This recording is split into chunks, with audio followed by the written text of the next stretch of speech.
Panchayat election চলিছে, আপোনালোকে গম পাইছে।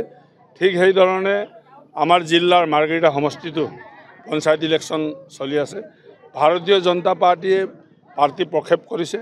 ভাৰতীয় জনতা পাৰ্টি যিহেতু দিছপুৰত চৰকাৰ আছে, অলপ দিনৰ আগত সংসদ আমাৰ আছে, আৰু 10টা বছৰ হ'বলৈ হ'ল মই ইয়াৰ পৰা বিধায়ক আছোঁ। ৰাইজৰ পূৰ্ণ সমৰ্থন পাইছোঁ আৰু ৰাইজে নিজে ওলাই আহি ভাৰতীয় জনতা পাৰ্টিক ভোটদান কৰিম বুলি জনাইছে। গতিকে মই আজি 3-4টা দিন ধৰি পেলাই এই মাৰ্ঘেৰিটা সমষ্টিৰ বিভিন্ন স্থানত মই কেম্পেইনিং কৰি আছোঁ। সকলোতে মই ৰাইজৰ পূৰ্ণ সঁহাৰি পাইছোঁ।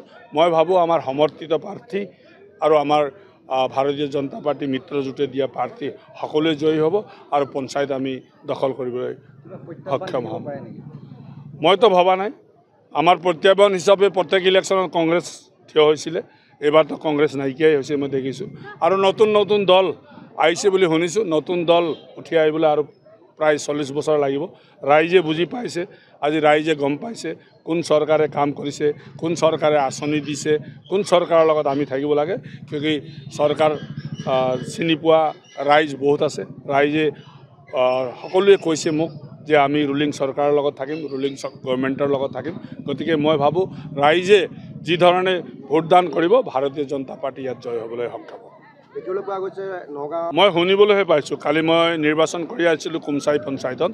তাৰ পৰা ওলাই আহোঁতে মই শুনিবলৈ পাইছোঁ যে নগাঁও সংসদ প্ৰদ্যুৎ বৰদলৈ ডাঙৰীয়াই মাৰ্ঘেৰিটাত মিটিং কৰিব। হয়তো মোতকৈ বেছি আপোনালোকে জানিব, কিয়কি সংবাদ কালেকশ্যন আপোনালোকে কৰে। আজি মিটিংখন চাওক আৰু কালি প্ৰদ্যুৎ বৰদলৈ মিটিংখন চাওক।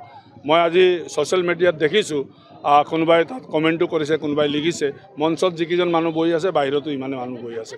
তাতে বুজি লওক কংগ্ৰেছৰ আজি অস্তিত্ব কি হৈ আছে।